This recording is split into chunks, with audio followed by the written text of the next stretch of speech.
Tervist. Võtke istet. Jah. Kuulan teid. Jah. Ma elan ühes väiksemas kortermajas. Oman seal ühte korterit ja kokku on korterit seal 8.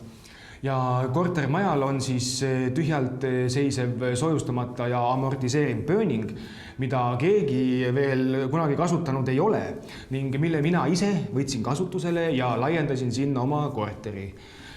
Ning sooviga, et hiljem see siis kaasomanikelt see pind välja osta, eks. Eelnevalt on korteriühistu üldkoosolek pööningule olemasoleva korteri laiendamise osas teinud vastava otsuse, milleks siis kaasomanikud on selle pinna väljaostmiseks määranud eksperthinna alusel ka konkreetse ostuhinna.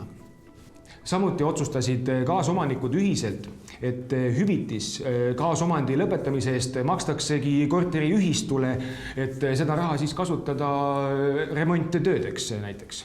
Ehituse käigus tekkis aga vaidlus 3 ruutmeetrise suuruse pinna osas, mis jäi reaalselt naabri korteri peale ning mille kohta tegelikult otsene kokkulepe nagu puudus.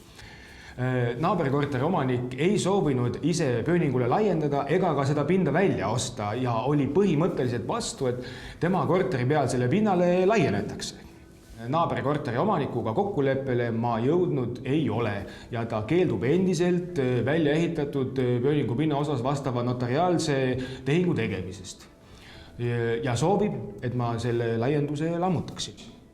Aga kas te olete talle pakkunud ka mingisugust hüvitist?